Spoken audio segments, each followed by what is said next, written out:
Hi folks, welcome to Small World Layouts. My name's Jules. In this video I'll be showing you the process of completing my shelf layout, Udford Wood Halt. I recently did a little bit of remodelling in the house and had to buy a double billy, a huge set of bookcases from IKEA. Because of the configuration I wanted, I ended up with a spare shelf a little over 14 centimetres high and 76 centimetres wide. Oh yes. I wanted it to be automated, so bought a shuttle unit with a randomised delay for a bit more added excitement. More about that later. I paired it up with a model railway speed controller module. These are super cheap and really good when building your own controllers. Links in the description of course, especially since I was a bit cheeky and used the stock images.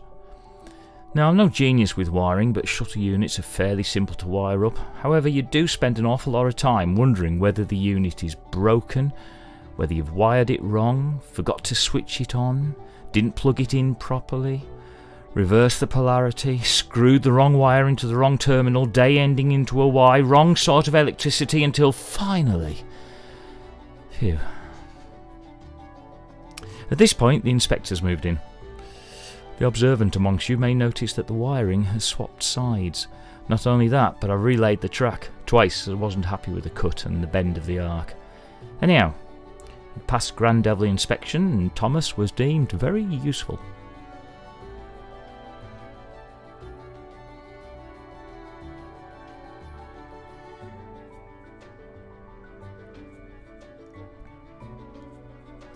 With the wiring sorted, I went on to some landscaping with foam board and obviously the health and safety gloves. When the landscaping was roughed out, I built a platform feature for the halt, which I consequently rebuilt twice.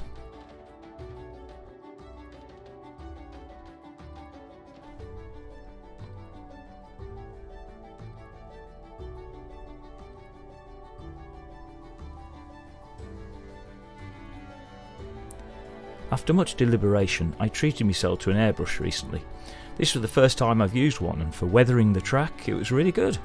Ballasting done in the usual way with a 50-50 PVA water mix with a bit of washing up liquid thrown in. I was pleased with the initial results.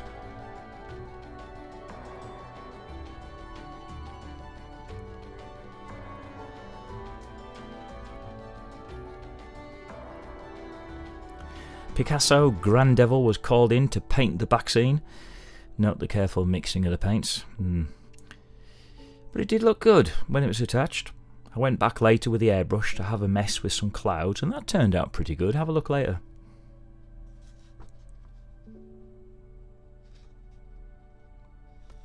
Next it was time for the plaster bandage to smooth the landscape over.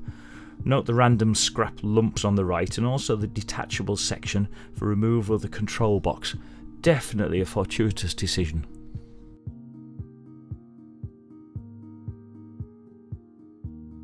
The paint undercoat, plaster of Paris road crossing and 3D printed dry stone walls were added next. I'm almost loath to mention where the walls came from, as I think they're incredible, really good and so cheap, but generous link in description as always. Now I have a love-hate relationship with static grass. I love it when it's chosen appropriately and applied well, and hate it when it looks like the stuff I did at the front here. It was consequently cut back and recovered. Mistakes are us.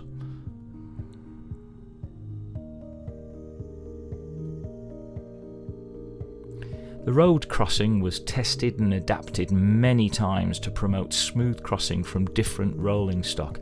I didn't find it very easy, I've got to be honest. It took some time. A fiberglass pen kind of helped to smooth away the plaster of Paris mix from the inside of the rails.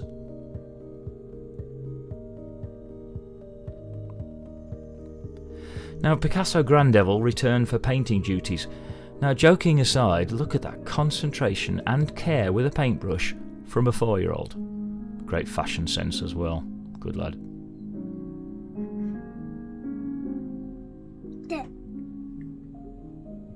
After that, it was up to Grandad to continue with the yard and the verges and work on that static grass at the back. Oh, and it started to look a bit overcast, as you can tell. I remember that static grass I weren't too keen on at the front. Well, I found some scatter that was really light green and yellow. Daisies, now called the daisy field. I liked it after that. I bought a cheap and nasty selection of Architect's model trees off the bay. They were positively fluorescent when they arrived, so I attacked them with the airbrush with a variety of fairly random colours, to be honest. But I think they turned out okay in the end. When I was finally happy with the platform, I added some wooden fencing I had. The old tanker is exactly that from a Pico model kit, but set on a plasticard-clad balsa wood base. The building is actually the weighbridge office from the Kestrel Gaugemaster kit. Usual amount of bedding in with scatter and clumping material, etc. I used my now familiar fencing technique for the daisy field. Let me know in the comments if you'd like a separate video on how I do this, if you like the look. It's very inexpensive and quite effective. I deliberately left this one with shiny new wire rather than rusty old stuff like I normally do. Just a bit of a change.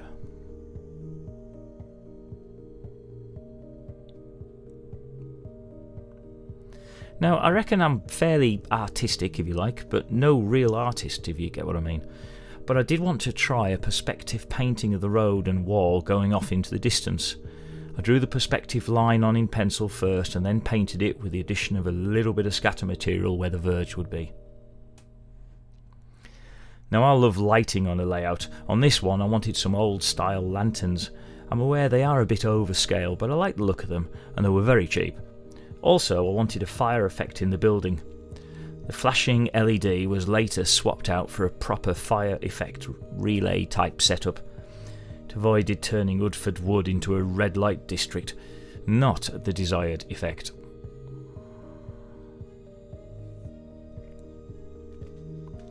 With the lighting in place, it was around about this time I went through my film noir stage, with Classic FM in the background having a major impact.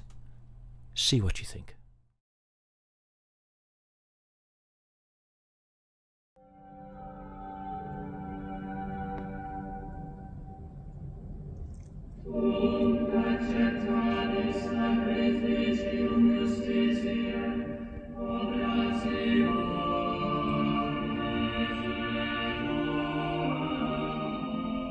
Bit of class there. It was also about this stage that I took one of my favourite model railway photos so far. I'll just leave you with it for a moment.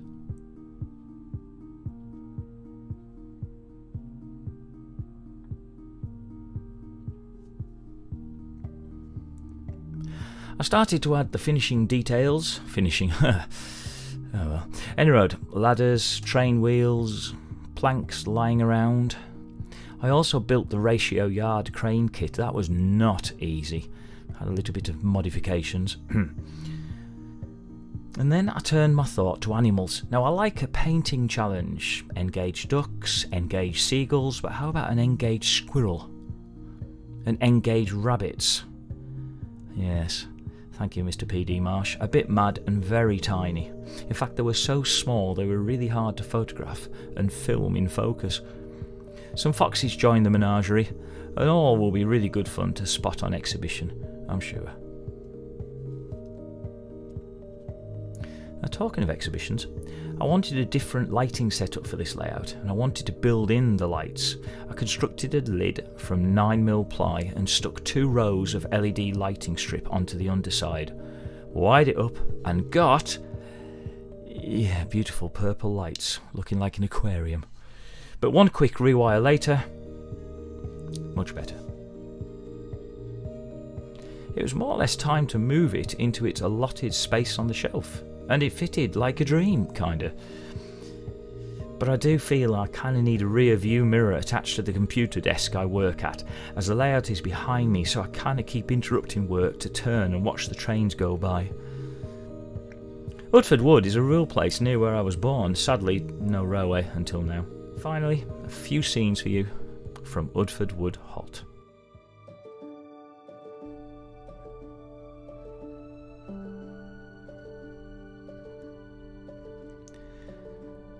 And as John goes through his daily chores, and Jeff tells Rebecca about how busy it was when he worked there. I'll leave you for now and look forward to seeing you at exhibition in 2024.